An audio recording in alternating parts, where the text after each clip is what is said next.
Communist পার্টির নেতৃত্বে ত্রিপুরায় প্রথম দফার 10 বছর, পরের দফার 25 বছর যে সরকার এখানে চালিয়ে গেছে তার কোনো বিকল্প নাই।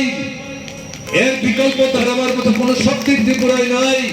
মার্ক্সবাদী কমিউনিস্ট পার্টি বামফ্রন্টকে বাদ দিয়ে ত্রিপুরা আজকে যে সমস্যাগুলো আছে এর থেকে বেরোতে গেলে পর, মানুষের জীবনযাত্রার মান উন্নত করতে গেলে পর, এর নেতৃত্বে সামনের দিনে গণতান্ত্রিক আন্দোলন, জনগণের আন্দোলন, উন্নয়নের আন্দোলন, সম্প্রীতির আন্দোলন, শান্তির আন্দোলন, সংগতির আন্দোলন তীব্র করতে হবে, তেজি করতে হবে, নতুন মানুষকে সংগঠিত করতে হবে। এটা বুঝবার জন্য সংক্ষিপ্ত পরিসরে সব যখন আলোচনা হয়ে গেছে, আমি ভাবছিলাম এখন কি বলবো। আমার মনে হয়েছে এই কথাগুলিই বোধহয় তুলে ধরা দরকার। এখন ত্রিপুরায় হিন্দু এবং মুসলমানের মধ্যে বিরোধ বাঁধাবার চেষ্টা করছে। বামপন্থী সরকারের সঙ্গে এরকম ছিল, হিন্দুর উৎসব মুসলমানরা অংশগ্রহণ করছে, মুসলমানের অংশগ্রহণ হিন্দুরা অংশগ্রহণ করছে, খ্রিস্টান এবং বুদ্ধিস্টদের অনুষ্ঠান হিন্দু মুসলমান সবাই মিলে আমরা অংশগ্রহণ করছি। এটা মেলবন্ধন, এটা নির্দিষ্ট ধর্মের মানুষের উৎসব শুধু না, এখন সমস্ত চুম্মার করে দিয়েছে।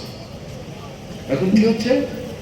হিন্দু মুসলমানের মধ্যে আপনার আগরতলার পার্শ্ববর্তী রানীর বাজার সংলগ্ন কৈতরাবাড়ি একজন মন্ত্রী 200 মিটার দূরে অবস্থান করে সন্ধ্যার অন্ধকারে তাদের দলীয় যারা দুর্বৃত্ত তাদেরকে সমবেত করে লিস্টি হাতে নিয়ে হিন্দু মুসলমান মিশ্রিত এলাকা সেখানে বাছাই করে করে মুসলিম বাড়িগুলিতে আগুন দিচ্ছে, আক্রমণ করছে, হাত ভাঙছে, পা ভাঙছে, বুকের পাজর ভাঙছে। কদমতলা দুর্গাপূজার চাঁদা নিয়ে এই যে বিরোধটা, এটাকে ভিত্তি করে এসপি সেখানে উপস্থিত থাকার পরেও থানায় টিএসআর, সিআরপিএফ, পুলিশ থাকা সত্ত্বেও কি করে মধ্যরাত্রিতে আক্রমণগুলি হয়? কিছু না, হিন্দু মুসলমানের মধ্যে বিরোধ বাধা ঢুকতে দিচ্ছে না। আমাদের 22-23 দিন পরে আমরা যখন দলবদ্ধভাবে গেলাম, শত শত মানুষ ঘর ছেড়ে বেরিয়ে আসছে, হিন্দু মুসলমান